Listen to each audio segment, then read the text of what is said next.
폐쇄된 세계 속에서 벌어지는 인간의 존엄성이 말살되는 현실, 그것은 우리가 상상할 수 있는 가장 끔찍한 악몽보다도 더욱 처참한 모습을 하고 있습니다. 21세기 현재에도 지구상에는 수십만 명의 사람들이 죄명도 모른 채 감금되어 있는 곳이 존재하며 그들은 매일매일을 지옥 같은 고통 속에서 살아가고 있습니다. 바로 조선민주주의인민공화국의 강제 수용 시설에 대한 충격적인 실상을 파헤쳐 보겠습니다.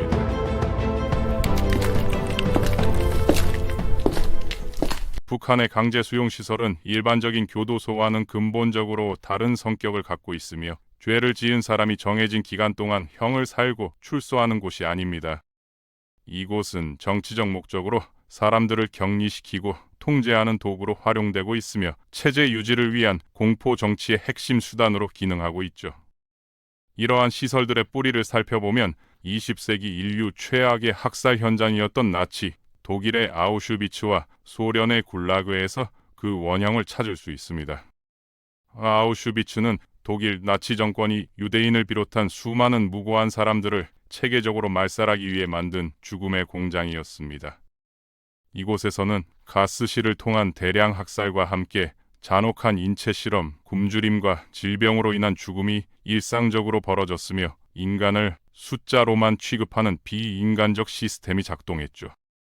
정확한 희생자 수는 아직도 파악되지 않고 있지만 최소 110만 명 이상이 목숨을 잃었다고 추정되며 그 참상은 인류 역사상 최악의 범죄로 기록되어 있습니다. 한편 소련의 굴라그는 1917년 볼셰비키 혁명 이후 반체제 인사들을 탄압하기 위해 시작되었으며 처음에는 정치범들을 사회로부터 격리시키는 것이 주된 목적이었습니다. 하지만 점차 값싼 노동력을 확보하는 수단으로 변질되었으며 특히 스탈린 시대의 최고조에 달해 수많은 무고한 사람들이 시베리아의 혹독한 추위 속에서 강제 노역에 시달려야 했죠.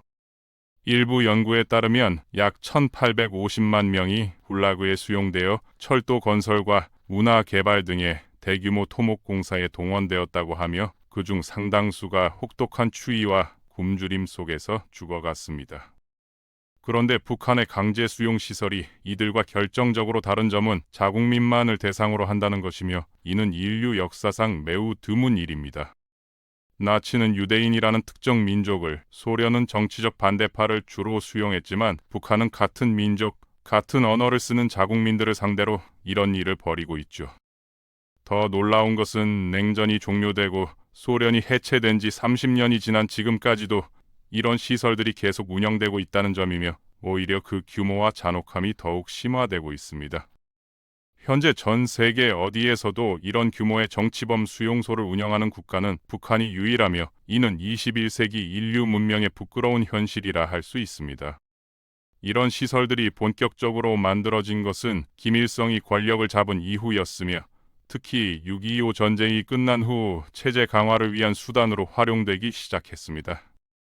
김일성은 자신을 신격화하면서 조금이라도 다른 생각을 가진 사람들을 사회에서 완전히 제거하려 했으며 이를 위해 체계적인 감시와 통제 시스템을 구축했죠. 초기에는 일반적인 감옥 형태로 운영되면서 경찰이 관리를 담당했지만 시간이 지나면서 점점 더 폐쇄적이고 비밀스러운 형태로 변해갔습니다.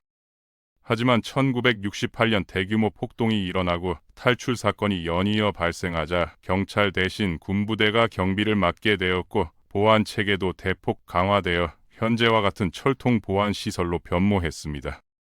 김일성의 아들인 김정일이 권력을 이어받은 후에는 상황이 더욱 악화되었으며 아버지보다도 더욱 의심이 많고 잔혹한 성격을 보여주었습니다. 1982년에는 대대적인 숙청 작업을 벌여 6,500명에서 15,500명에 이르는 사람들을 강제 수용 시설로 보냈으며 이는 한 번의 숙청으로는 전례 없는 규모였죠. 기존 시설로는 이들을 모두 수용할 수 없었기 때문에 4개의 새로운 시설을 추가로 건설해야 했으며 이때부터 현재와 같은 대규모 수용소 체계가 완성되었습니다.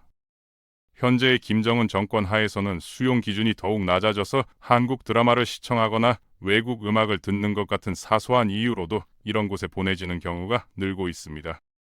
특히 젊은 세대들 사이에서 한류 문화에 대한 관심이 높아지면서 이를 단속하기 위한 정부의 탄압도 더욱 강화되고 있는 상황입니다. 북한의 강제 수용 시설은 크게 4가지 유형으로 분류되며 각각 수용 대상과 운영 방식에서 차이를 보이고 있습니다. 집결소는 재판을 기다리는 미결수들을 임시로 수용하는 곳이며 보통 몇 주에서 몇 개월 정도 머물게 되는 일종의 구치소 역할을 합니다. 노동교양소는 경제 관련 범죄자들이 보통 반년 이내의 짧은 기간 동안 머무르는 시설이며 상대적으로 가벼운 처벌을 받는 사람들이 수용됩니다. 교화소는 3년 이하의 형을 받은 사람들이 형기를 마치기 위해 가는 곳인데 형식적으로는 우리나라의 교도소와 비슷하지만 실제 환경은 비교할 수 없을 정도로 열악합니다. 교화소의 수감자들은 하루에 12시간 이상의 중노동에 시달려야 하며 휴일이라는 개념은 거의 존재하지 않아 365일 내내 고된 작업에 시달려야 합니다. 농업 작업, 벌목, 광산 작업 등이 주요 업무인데 안전장비도 제대로 갖춰지지 않은 상태에서 위험한 작업을 강요받으며 사고가 발생해도 적절한 치료를 받지 못합니다. 무거운 목재를 짊어지고 험한 산길을 오르내리는 일도 일상적으로 벌어지는데 이 때문에 부상이 빈번하게 발생하고 있으며 제대로 된 의료 처치도 받을 수 없는 상황입니다. 하지만 하루에 주어지는 식사량은 옥수수 280g 정도에 불과해서 중노동을 견뎌내기에는 턱없이 부족한 양이며 영양실조는 필연적인 결과입니다. 수감자들은 생존하기 위해 쥐나 뱀, 곤충, 나무 껍질 등 먹을 수 있는 것은 무엇이든 잡아먹어야 하며 이마저도 발각되면 심한 체벌을 받게 됩니다. 시설 내부는 극도로 비위생적인 환경이며 이는 수감자들의 건강을 더욱 악화시키는 주요 원인이 되고 있습니다. 이가 대량으로 번식하고 있고 피부병과 각종 감염병이 상시 만연해 있으며 한번 병에 걸리면 치료받을 방법이 없어 그대로 죽음에 이르는 경우가 많습니다. 화장실은 각 감방마다 하나씩 있지만 수세식이 아니기 때문에 막힐 경우 철사나 맨손으로 직접 뚫어야 하며 이 과정에서 각종 질병에 노출됩니다. 목욕은 간수의 허가 없이는 불가능하기 때문에 수감자들은 견디기 힘든 악취를 풍기게 되며 한 달에 한두 번 목욕할 수 있으면 다행인 수준입니다.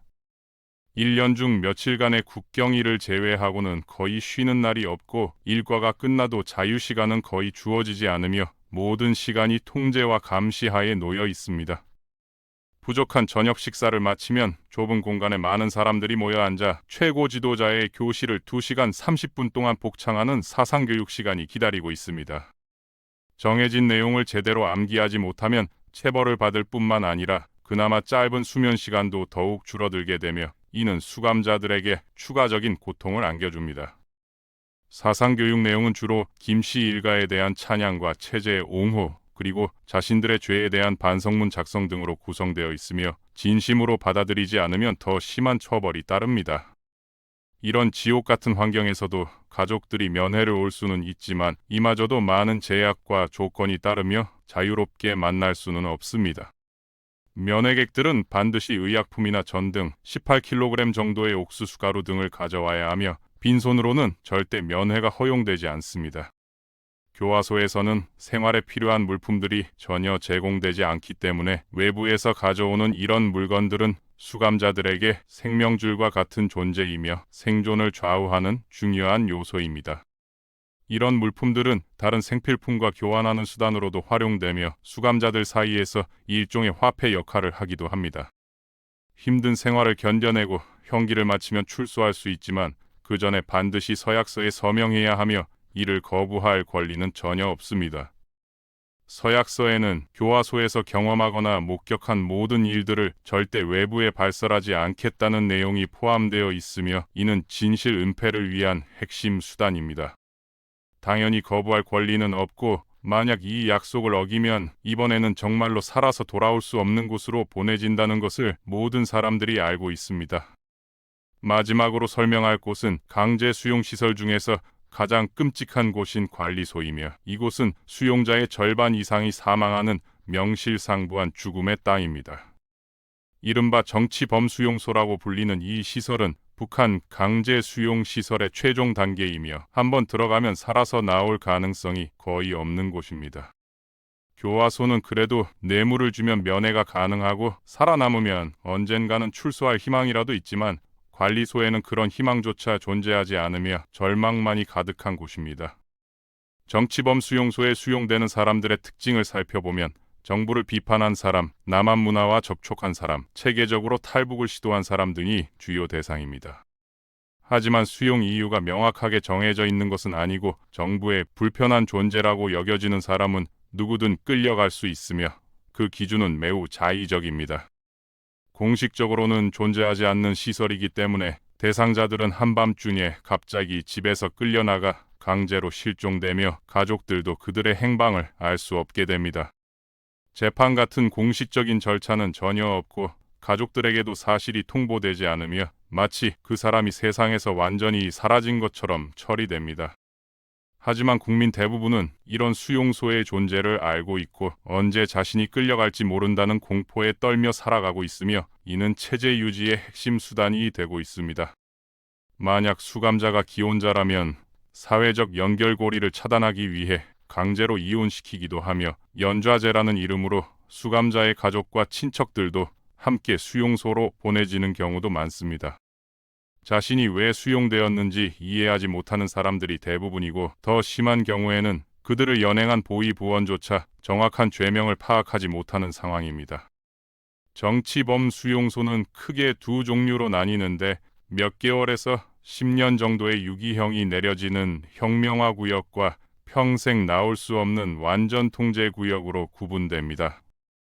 혁명화 구역은 주로 정치범과 연관된 가족들이 수용되는 시설로 형기가 있기 때문에 언젠가는 석방될 가능성이 있지만 그 가능성은 거의 희박한 수준입니다. 지금까지 혁명화 구역에서 탈출에 성공한 사례는 몇 건 되지 않으며 대부분의 수용자들은 형기를 마치기 전에 질병이나 굶주림으로 사망하게 됩니다. 완전 통제구역은 가장 중한 죄를 저질렀다고 간주된 사람들이 수용되는 종신형 시설이며 문자 그대로 죽을 때까지 나올 수 없는 곳입니다. 지금까지 단 3명만이 완전 통제구역에서 탈출에 성공한 것으로 알려져 있으며 이들의 증언을 통해 수용소의 실상이 일부나마 세상에 알려지게 되었습니다.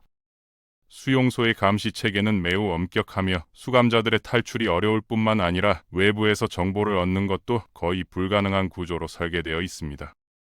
모든 수용소는 인적이 드문 험한 산악 지역에 건설되어 있고 겉보기에는 일반적인 농장이나 공장으로 위장되어 있어 외부에서는 그 실체를 파악하기 어렵습니다.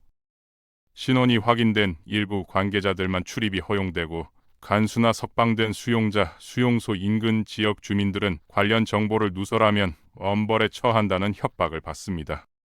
간혹 무장봉기나 집단 저항이 발생할 경우 증거 인멸을 위해 모든 수용자를 처형하라는 명령이 내려진다는 증언도 있으며 그들의 생명은 그만큼 가벼운 존재로 취급됩니다. 2022년 현재 위성 영상을 통해 8개의 관리소가 확인되었는데 모두 사람의 발길이 닿지 않는 산악지대에 비밀리에 건설되어 있습니다. 이들 시설은 북한 주민들조차 그 위치와 실태를 전혀 파악하지 못하고 있으며 정부 차원에서 철저히 비밀에 붙여지고 있는 상황입니다.